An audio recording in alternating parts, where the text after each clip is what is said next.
আহলে হাদিস জামাতে এবং দেওবন্দি জামাতে উভয় জামাতের বুজরুগ ইমাম ইসমাইল দেহলভি তাকবিয়াতুল ঈমান কিতাবের মধ্যে লিখেছে, নবীর সম্মান বড় ভাইয়ের মতো করতে হবে, যদি বেশি করা হয় শিরক হবে। কিন্তু আমার নবী কি বলছেন? হাদিসটি বুখারী শরীফ প্রথম খণ্ড প্রথম অধ্যায় কিতাবুল ঈমানের মধ্যে সহিহ হাদিস, মিশকাত শরীফ কিতাবুল ঈমানের মধ্যে সহিহ হাদিস, মুসলিমের মধ্যে হাদিস, অগণিত কিতাবের মধ্যে হাদিস রয়েছে। আর হাদিসটা বড় মাশহুর, সবাই আপনারা জানেন। রাসূল পাক বলছেন, লা ইউমিনু আহাদুকুম হাত্তা আকুনা আহাব্বা ইলাইহি মিন ওয়ালিদিহি ওয়া ওয়ালাদিহি ওয়ান নাস আজমাইন। আমার আপনার নবী বলছেন, ততক্ষণ পর্যন্ত কোন ব্যক্তি ঈমানদার হতে পারে না যতক্ষণ পর্যন্ত নিজের বাবা চাইতে বেশি, নিজের মা চাইতে বেশি, নিজের ছেলে চাইতে বেশি, নিজের মেয়ে চাইতে বেশি, নিজের ভাই বোন চাইতে বেশি, আত্মীয় স্বজন চাইতে বেশি, ওয়ান্নাসে আজমাইন সারা পৃথিবীর সমস্ত মানুষ চাইতে বেশি যে আমি নবীকে না ভালোবাসবে ঈমানদার হবে না। জোরে বলুন সুবহানাল্লাহ। কোন ব্যক্তি যদি বলে নবীর সম্মানে এতটুকু করতে হবে, সীমাবদ্ধ যদি করে দেয়, ওই ব্যক্তির ঈমান থাকতে পারে না। ওই ব্যক্তি হচ্ছে গুমরাহ, ওই ব্যক্তি হচ্ছে 72 কাতারের মধ্যে একটি জাহান্নামী দল। নবী পাককে মহব্বত করতে হবে আদম নবীর চাইতে বেশি, নূহ নবীর চাইতে বেশি, মুসা নবীর চাইতে বেশি, প্রত্যেক নবীর চাইতে বেশি, প্রত্যেক সাহাবার চাইতে বেশি, জন্মদাতা পিতার চাইতে বেশি, জন্মধারণী মায়ের চাইতে বেশি, সন্তান সন্ততির চাইতে বেশি, ধনভাণ্ডারের চাইতে বেশি। এক কথা, আল্লাহর সৃষ্টিতে সব চাইতে বেশি মুহাম্মদ রাসূলুল্লাহকে ভালোবাসতে হবে। সুবহানাল্লাহ। আর একটু জোরে হবে না সুবহানাল্লাহ?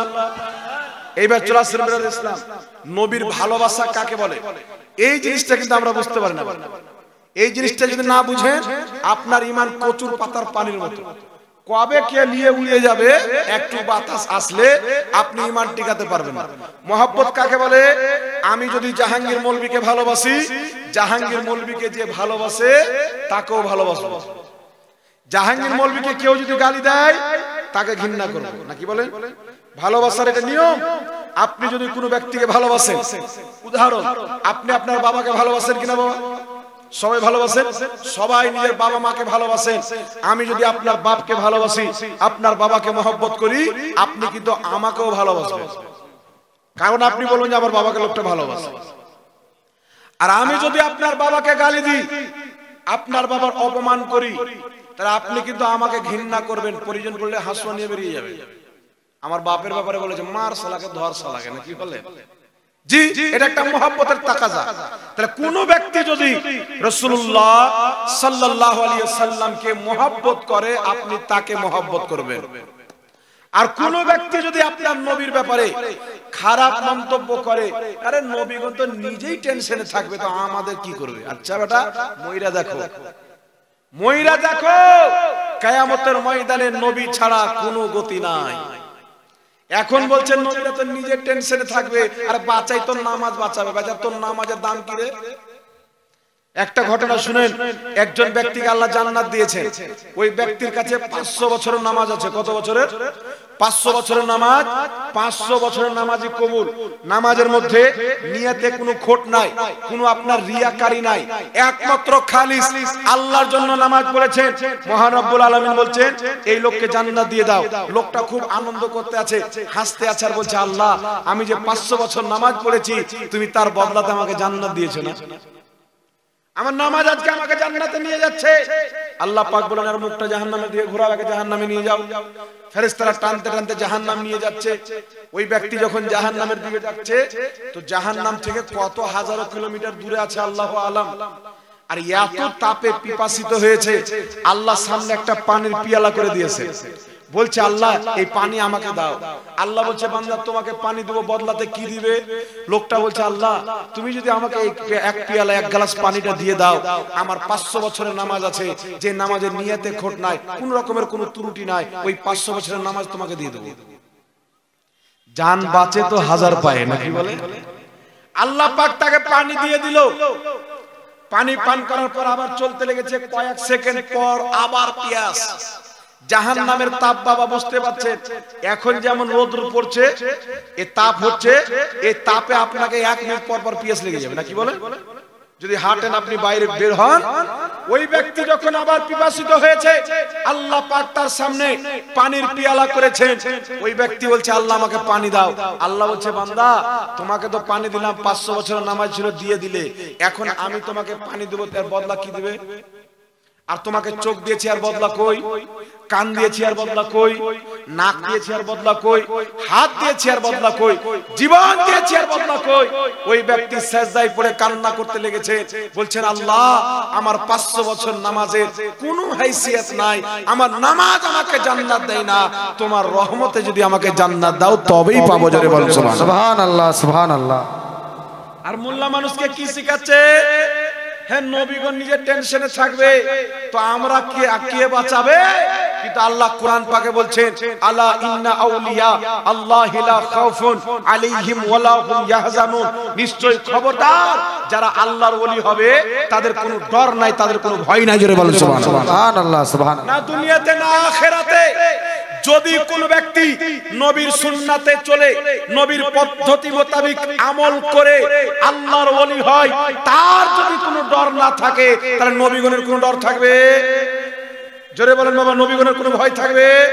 তাই একটু লক্ষ্য করে শুনবেন, মোহাব্বত কাকে বলে বুঝতে হবে। নবী পাকের পক্ষে কেউ কথা বললে তাকে মোহাব্বত করতে হবে। রাসূলুল্লাহর তাওহীদ যারা করে তাদেরকে ঘৃণা করতে হবে, তবেই আপনি হবেন মুসলমান।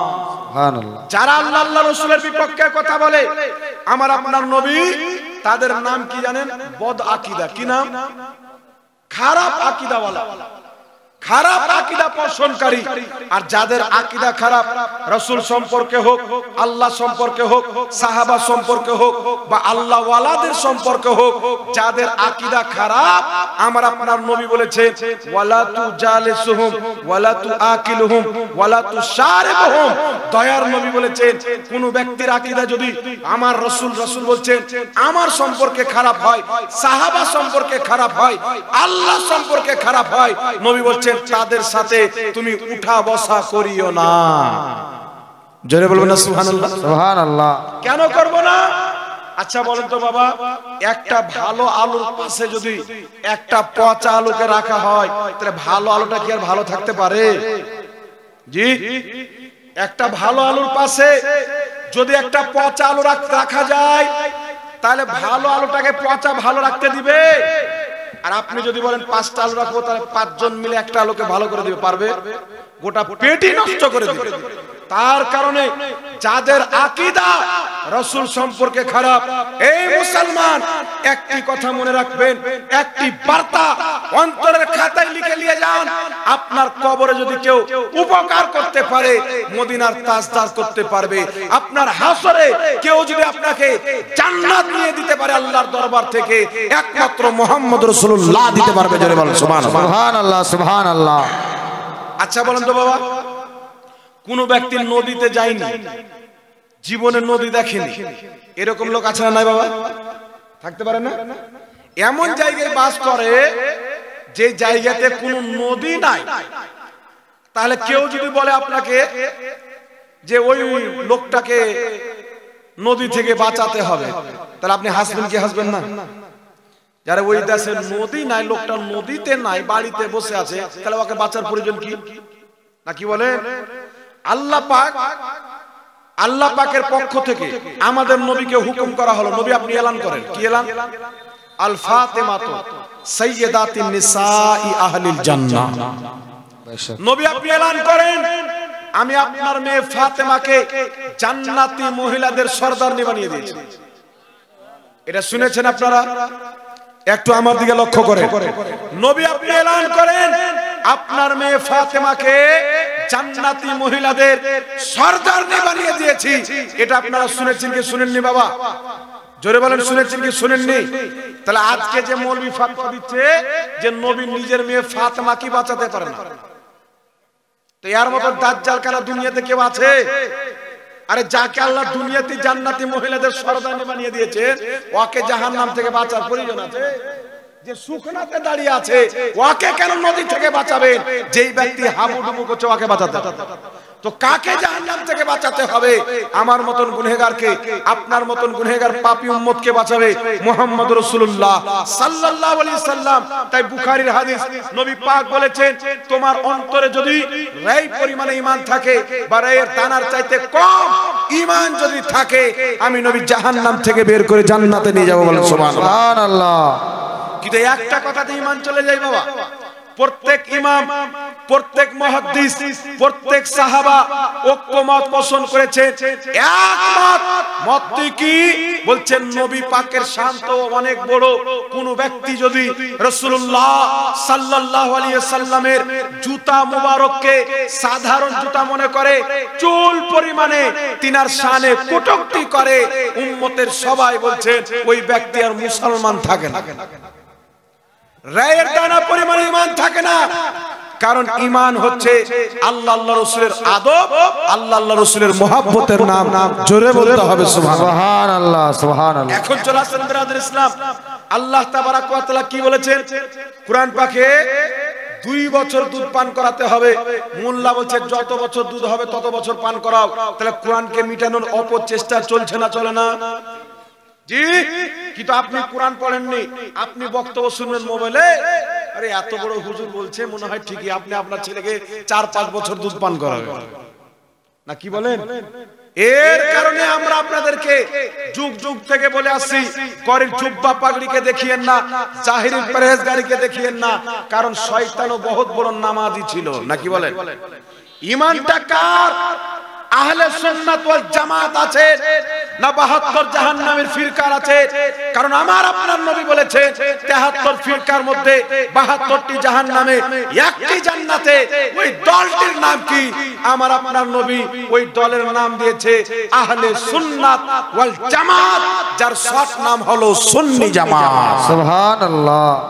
আছেন কোন দেওবন্দি একটা হাদিস নিয়ে এসো যে আমার নবী বলেছেন দেওবন্দি জান্নাতে? আছেন কোন আহলে হাদিস একটা হাদিস দেখ আমার নবী বলেছেন আহলে হাদিস দলটা জান্নাতে? আর আমাদের কাছে নাও, আমরা হাদিস দিব আমাদের নবী বলেছেন আহলে সুন্নাত ওয়াল জামাত জান্নাতি। জোরে বল সুবহানাল্লাহ, সুবহানাল্লাহ। আমাদের নাম নবী মেনশন করেছেন। তাই কিয়ামতের ময়দানে রাসূল পাক বলছেন অনেক লোক হবে, কিছু লোকের চেহারা দিয়ে নূর বের হবে, কিছু লোকের চেহারা অন্ধকার হবে। অন্ধকার কাদের চেহারা হবে?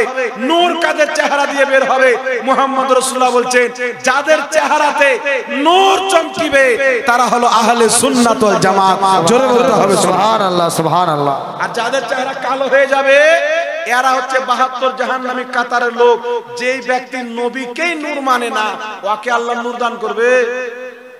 জি।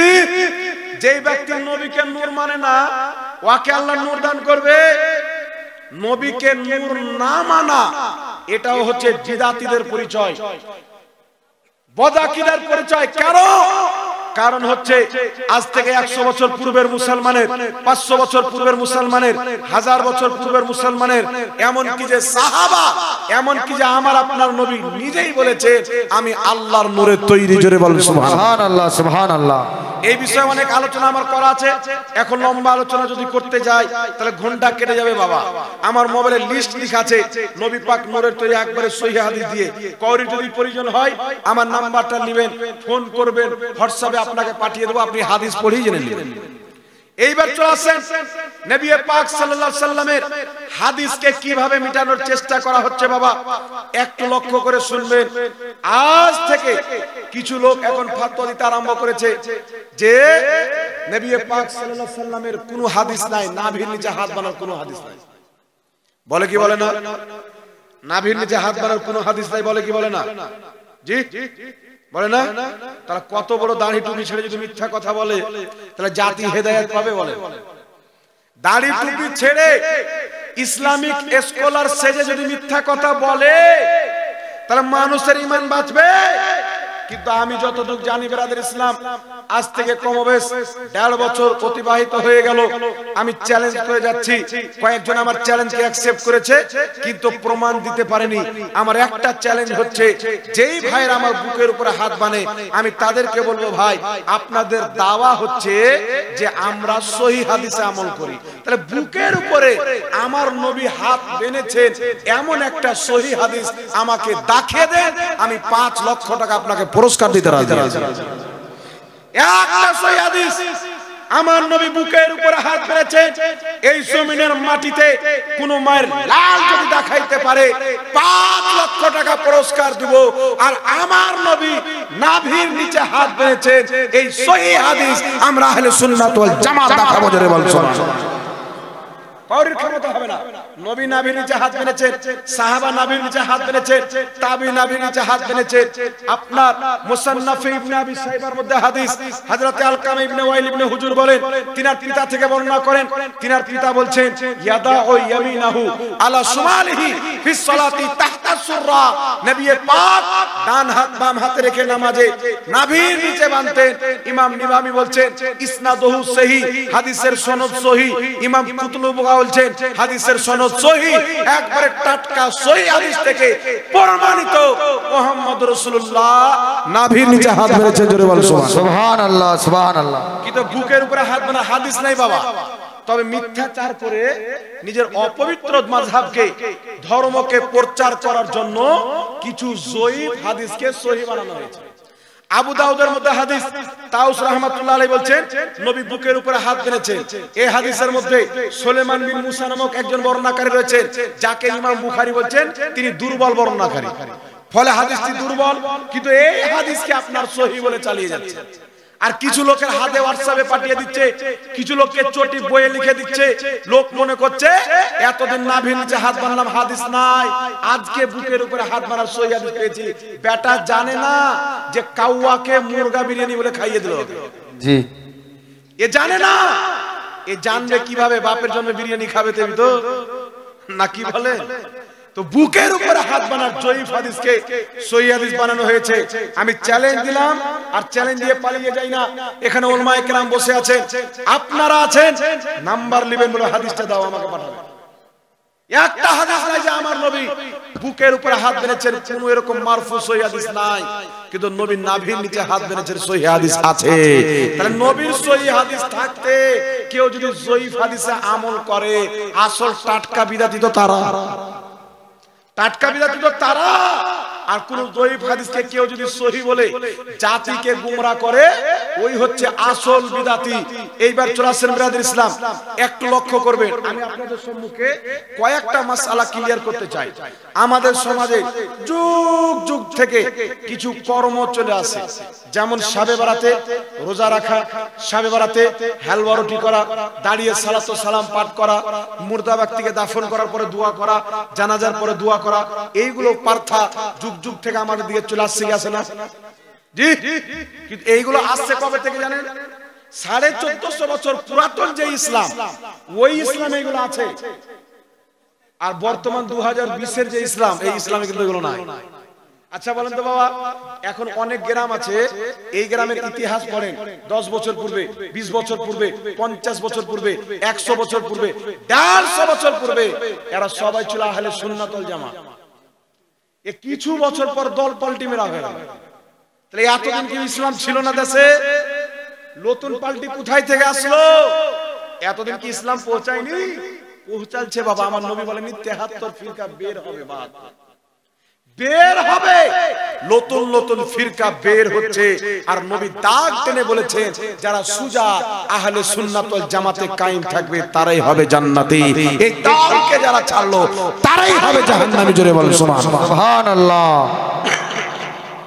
এখন আসেন ব্রাদার ইসলাম, আপনাদের সম্মুখে কিছু সমাজের পরিচালিত মশলার ব্যাপারে আলোচনা করি। এইগুলো কর্ম করা যাবে কি যাবে না? অনেক লোক আছে, কিছু মৌলবি এসে বললো ইয়া নবী সালাম আলাইকা পাঠ করা বিদআত, এ ছেড়ে দিল। একটা বয়স্ক মুরব্বী বাবার সাথে আমার সাক্ষাৎ হয়েছিল আপনাদের রায়গঞ্জের মাটিতে। সাক্ষাৎ হয়েছিল, ওর কথা আমাকে খুব ভালো লেগেছিল বাবা। একজন মুরব্বী বাবু এসে বলছে যে আমাকে আমার পিছনে 3 বছর থেকে লাগা আছে। কত বছর থেকে? 3 বছর থেকে কি লাগাছে বলে যেই চায়ের দোকানে বসি, যেই বাড়িতে যার সাথে সাক্ষাৎ করি, সবাই বলে এই নবী সালাম আলাইকুম পড়া যাবে না, তুমি নবী সালাম আলাইকুম।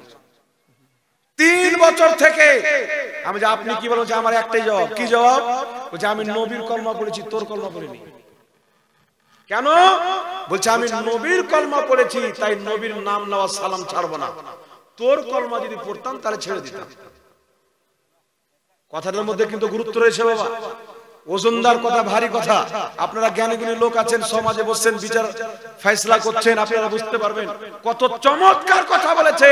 আরে যুগ যুগ থেকে উম্মত যাতে আমল করে এসে, আজকে এসে কোন মৌলবী বলছে বিদআত আপনি ছেড়ে দিলেন, তো আপনি তো নবীর কলমা বাদ দিয়ে বিদআতের কলমা পড়লেন।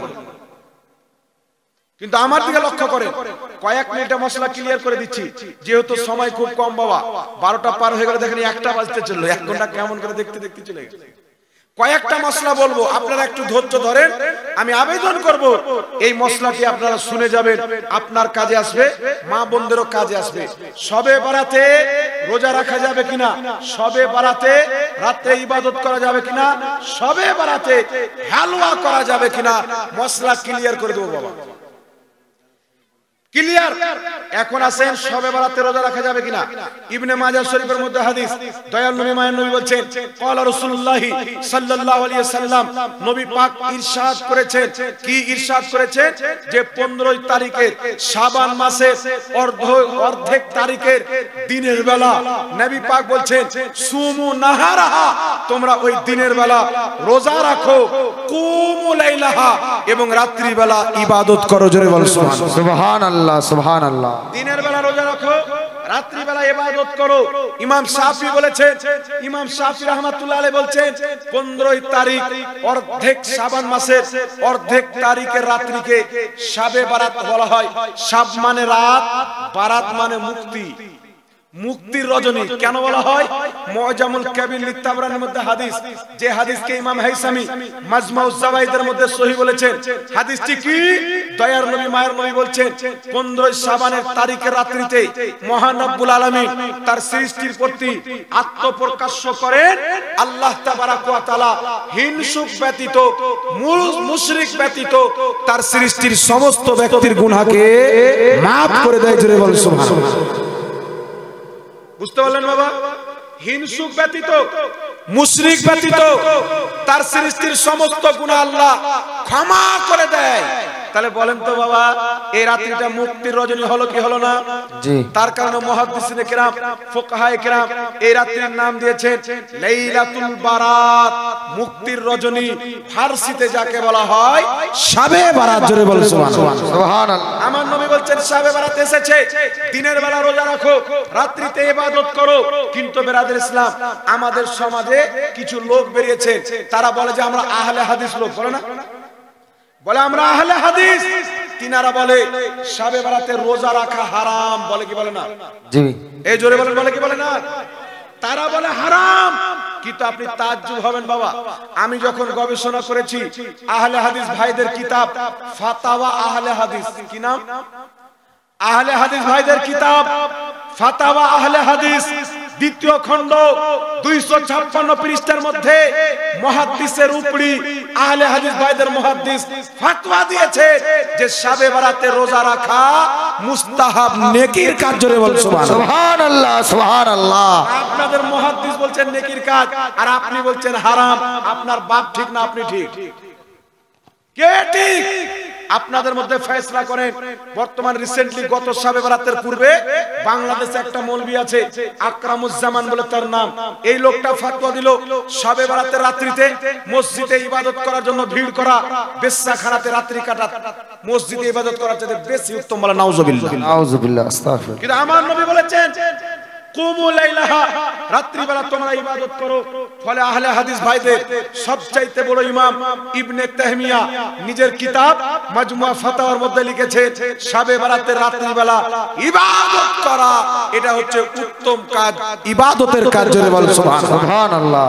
আহলে হাদিস ভাইদের আরেকটি কিতাব মুহাদ্দিসে মুবারকপুরি যাকে বলা হয়, মুবারকপুরি নিজের কিতাব তুহফাতুল আহওয়াজের মধ্যে লিখেছে শবে বরাতে রাত্রিবেলা ইবাদত করা এটা জায়েজ আছে। জোরে বল সুবহানাল্লাহ।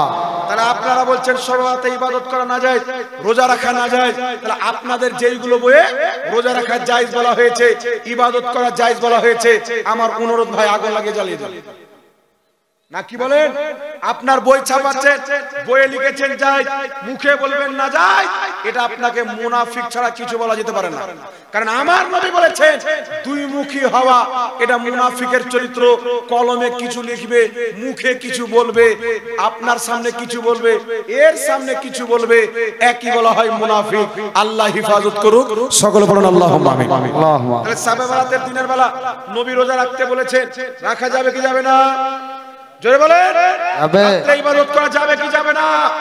পাহাড় আসুক, তুফান আসুক, সারা পৃথিবীর মৌলবি যদি একদিকে চলে আসে, আহলে সুন্নাত ওয়াল জামাতের মাত্র একটা খাদিম মুহাম্মদ জাহাঙ্গীর আলম রাজভী যদি বসে যায়, শবে বরাতের রোজাকে হারাম কোন মায়ের লাল প্রমাণ করতে পারবে না, পারবে না, পারবে না। মুসলমান জোরে বলুন সুবহানাল্লাহ, সুবহানাল্লাহ।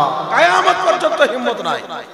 এইবার চলে আসেন বিরাদর ইসলাম, শবে বরাতে হালুয়া রুটি খাওয়া যাবে কি যাবে না? আমি তো ভাই খুব খাই, কে কার কথা শুনে বন্ধ করলো ওর ব্যাপার। আমি খাই, শবে বরাতে খাই, রমজানে খাই, এমনি মাঝে মাঝে বানিয়ে খাই। আর খাবার কারণ হচ্ছে বাবা ইচ্ছাকৃত ভাবে মাঝে মাঝে বানিয়ে খাই। কেন জানেন? কারণ হচ্ছে ইবনে মাজাহ শরীফে একটি হাদিস আছে, হাদিস তো অনেক আছে।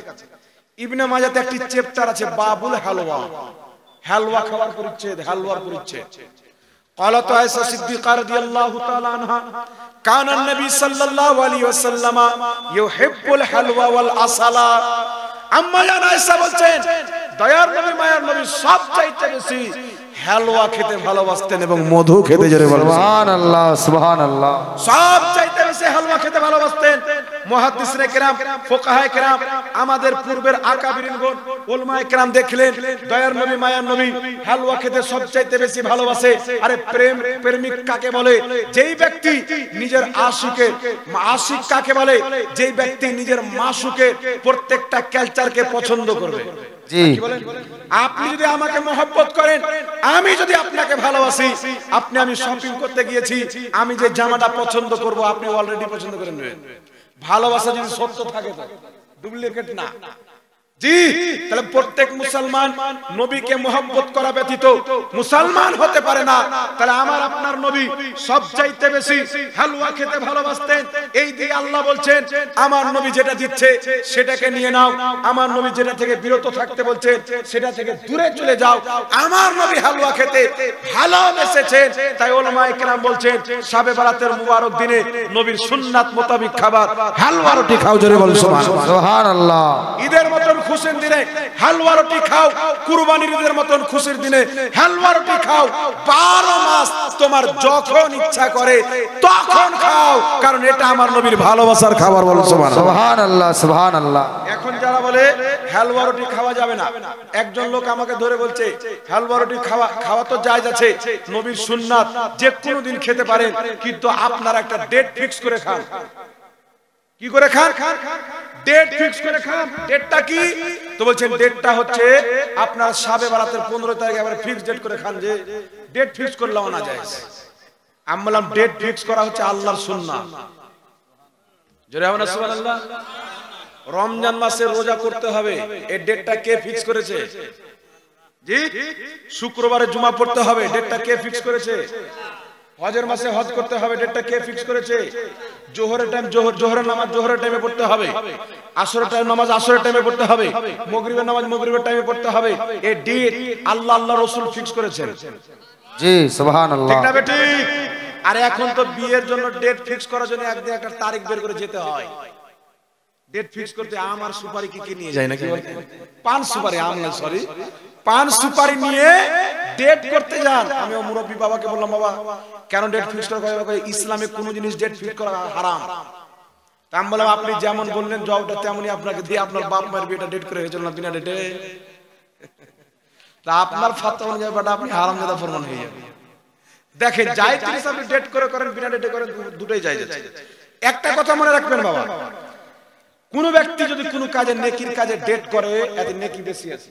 যেমন ধরেন আপনি এখান থেকে বেরিয়ে গেলেন বুনিয়াদপুরে গিয়ে দেখছেন দুটো ফকির আছে, ফট করে 10 টাকা দুটো লাম্বোর্গিনি দিয়ে দিলেন, নেকি পাবেন কি পাবেন না? জি। আর আপনি বাড়ি থেকে বেরিয়েছেন, আমি বুনিয়াদপুর যাবো, 1 ঘন্টা পর পৌঁছাবো, সন্ধ্যাবেলা যাবো বুনিয়াদপুর গিয়ে দুটো গরিবকে খাবার খাওয়াবো, আপনার ডাকে ডাকে আল্লাহ বলছেন নেকি চালাইতে থাকো। তাহলে ডেট করাতে লাভ হলো না লস হলো? জি। নেকির দিকে যত কদম বাড়াবেন তত না নেকি পাবেন। একজন ব্যক্তি ভালো কাজের নিয়ত করে, আল্লাহর ফেরেশতা আল্লাহ হুকুম করছেন ইকরামান কাতিবিন, একটা নেকি লিখে দাও।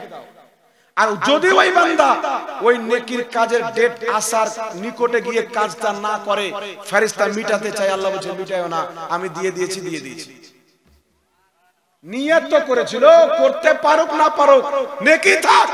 আরেকজন বান্দা নিয়ত করেছে আল্লাহ আমি মঙ্গলবারে চুরি করতে যাব, ফেরেশতা গুনাহ লিখতে যাবে, আল্লাহ বলছে লিখিও না। কেন? আল্লাহ বলছে যদি আমার বান্দা মঙ্গলবারে নিয়ত চেঞ্জ করে দিই আমি। সুবহানাল্লাহ বলেন না? সুবহানাল্লাহ সুবহানাল্লাহ। জি। তাই ভালো কাজের নেকি নিয়ত যদি করেলি, আমরা ডেট ফিক্স করেলি, আমরা আহলে সুন্নাত ওয়াল জামাতের একবারে ফিক্স করা হয় ডেট। অন্য দিনে খাই না খাই আলাদা ব্যাপার, কিন্তু শাবে বারাতে হালুয়া রুটি চলবে, এক নেকি লেখা হয়ে গেছে, বল সুবহানাল্লাহ। সুবহানাল্লাহ। কিন্তু বিরাদর ইসলাম, কিছু মৌলবি শুনতে পেলাম, একটা কলকাতা থেকে মৌলবি বেরিয়েছে, আর বউয়ের কিস্সা, শাশুড়ির কিস্সা, শ্বশুরের কিস্সা কাহিনী, ওর বক্তব্য শুনবেন তো নিজের বড়াই। আমি নাউজুবিল্লাহ, আমার বড়াই করাকে আমি পছন্দ করি না। আমি একটা কথা ক্লিয়ার করে দিই, আমি যখন স্টেজে আসি কোনো মৌলবি যদি নারা লাগায় তো আমার রাগ হয়, কিন্তু বাধ্য হয়ে বলতেও পারি না, বেচারা নারা লাগাচ্ছে, রাগ করে যায়, সবারই নারা লাগছে, কিছু হলেই মৌলবি ফেরে, দুদিনকার বক্তা হবে, টেম্পার কত, বুঝতে পারছেন তো? কিন্তু আমার এগুলো পছন্দ না বাবা। আমার বক্তব্য হচ্ছে, যতক্ষণ আমি কোন মৌলবীর তারিফ করবেন, আপনি আমার তারিফ করবেন বা আমি আপনার তারিফ করব, ওই টাইমটা যদি আমি আমার নবীর তারিফ করি, আমাদের ইবাদতের খাতায় নেকি চলবে, বলুন সুবহানাল্লাহ। ওই টাইম যদি আল্লাহর আলোচনা করি, আমি এখন জালসা থেকে আসলাম, এই জায়গাতে একজন বক্তা বক্তব্য রাখছিলেন, আল্লাহর নবীর কথাই তো বলছিলেন, আল্লাহর নবীর কথা বলছিলেন সাল্লাল্লাহু আলাইহি সাল্লাম। আমি যখন আসলাম, আমার ইস্তেকবালের জন্য নারা লাগলো, 2-3 মিনিটের জন্য বক্তব্যটা বন্ধ হলো কি হলো না? তো আমার ইস্তেকবালের জন্য আল্লাহর নবীর জিকির বন্ধ হয়ে যাক, এটাকে আমি পছন্দ করি না, আর এটা করা উচিত না। তার কারণে বিরাদর ইসলাম, কিন্তু এই যে মৌলবি আছে কিছু দেখবেন, কোথায় কি চুরি করেছিলাম, কোথায় কি খেয়েছিলাম, কোথায় পাতলা পায়খানা হয়েছিল, ওর বাপ মায়ের কি 7 খান বক্তব্যতে ভরা, মনে হচ্ছে লোক ওকে 20,000 টাকা দিয়ে ওর বাপ মায়ের কিস্সা শুনতে দেখেছে। এরকম মৌলবি নাই? আমি কিস্সা পছন্দ করি না। শুনেন, ওই মৌলবি ফতোয়া দিচ্ছে শাবে বারাতের হালুয়া রুটি খাওয়া বিদআত। বিদআত কেন রে? বলছে নবী খায়নি, সাহাবী খায়নি। আর নবী পাক হালুয়া কত খেয়েছে, হাদিস তো পড়। বলছে খেয়েছে, তবে ডেট করে খায়নি। এর আগে বলতো নবী না খেলে বিদআত, সাহাবা না খেলে বিদআত, আর এখন বলছে ডেট করে খায়নি। তো তুই যে গলা ভরে, যেদিন তোর মাদ্রাসায় জালসা হয়, গলা ভরে গরুর মাংস খাস, এটা কোন সাহাবী খেয়েছিল? জি। বুনিয়াদপুর মোড়ের বিরিয়ানি সব তোর পেটে একবারে কচুর মতন ভরা আছে, নবী কবে বিরিয়ানি খেয়েছিল আর সাহাবা খেয়েছিল? বিরিয়ানি তো আমাদের জামানাতে ছিল না, কতদিন তৈরি হলো না, কি বলেন বাবা? আমরা দেখিনি ছোট ছোট। জি। কারণ আমরা দিহাত এলাকার মানুষ, বাবা শহর এলাকায় হতে পারে, আমাদের জামানায়, আপনাদের জামানায় হতো যে আমার বাবার বয়সের মুরব্বী বাবারা আছেন, আপনাদের দেখবেন, আপনাদের বয়স যখন 10 বছর 15 বছর ছিল, বিরিয়ানি কাকে বলে আপনারা জানতেন না, না কি বলেন? এ গলা ভরে চালাবে, কারণ এর এনার্জি, এর বুক বিরিয়ানির উপরে নাই, গরুর মাংসের উপরে নাই, এর এনার্জি হচ্ছে নবীর মুহাব্বতের উপর। হালুয়া রুটি যদি এই নিয়তে মুসলমান খায়, এটা আমার নবী ভালোবেসেছে, আমার নবীর ভালোবাসার জিনিস, আমি নবীর মুহাব্বতে খাচ্ছি, তার অন্তরে নবীর মুহাব্বতে বিরুদ্ধে পাবে, এ হজম করতে পারে না, এ হজম করতে পারে না। আর ফতোয়া দিচ্ছে কি শুনেন, আহলে হাদিস ভাইদের একজন ইমাম, যার নাম হচ্ছে ওয়াহিদুজ্জামা, নিজের কিতাব হাদিয়াতুল মাহাদির মধ্যে লিখেছে, যেই পশু জানোয়ারের মাংস খাওয়া যায়, ওই পশু জানোয়ারের পেশাব পায়খানা দুটোই পাক। গরুর মাংস খাওয়া যায় না? না যায়। গরুর মূত্র পাক, আপনার ওই গোবরও পাক। মুরগির মাংস খাওয়া যায় না? না যায়। মুরগির পেশাব পায়খানা দুটোই পাক। যত রকমের পশু পাখি মাংস হালাল, তার পেশাব এবং পায়খানাও হালাল। এটা হচ্ছে আমরা আহলে হাদিস ভাইদের ফতোয়া। শুধু ফতোয়া নয়, মৌলবি ফাতোয়া দিচ্ছে আপনাকে খুব জন্ডিস হয়েছে, এক গ্লাস উটের পেশাব পান করলেন, জন্ডিস ভালো হয়ে যাবে। দলিল কি? বুখারীতে হাদিস আছে। নিজে যখন মুহাদ্দিস সাজবে, নিজের মন গড়া ব্যাখ্যা করবে, এইরকমই পাও ফিসলে জাহান্নামে পড়ে। হাদিস আছে, নবী পাকের কাছে কিছু লোক আসলেন একটা কওমের, আসার পরে বলছেন ইয়া রাসূলুল্লাহ ইয়া হাবিবাল্লাহ, মদিনাতে এসে আমাদের শরীর ভালো থাকে না। আর নবী পাকের হাদিস, মদিনার আবহাওয়া মুনাফিক সহ্য করতে পারবে না, তাই রাসূল পাক বললেন তোমরা উটের পেশাব পান করো।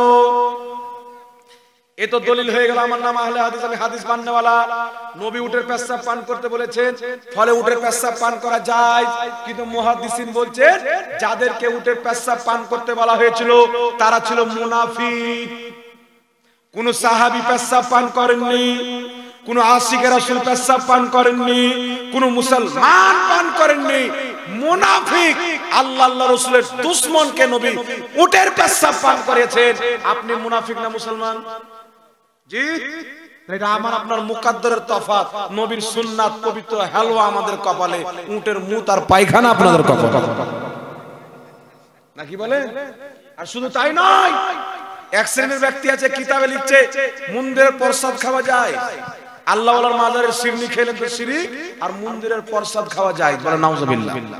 ফাতাহ রশিদের মধ্যে রশিদ আহমদ গাঙ্গুই লিখেছে। আল্লাহ বুঝার তৌফিক দান করুক বিরাদর ইসলাম। তাই একটি কথা মনে রাখবেন, নবী পাকের সুন্নাত খাবার হালুয়া রুটি শাবে বারাতে খান, ঈদের দিন খান, শুক্রবারে খান, শনিবারে খান, আপনার যখন ইচ্ছা করবে তখন খান, বলুন সুবহানাল্লাহ। কিন্তু কোন ব্যক্তি যদি বলে শাবে বারাতে খাওয়া চলবে না, আপনি ছেড়ে দিলেন, তাহলে আপনি নবীর কলমাটাকে ওয়াকে দেখে পড়েছিলেন? নবীকে মোহাব্বত কি ওয়ার পার্টির লোক হয়ে করেছিলেন?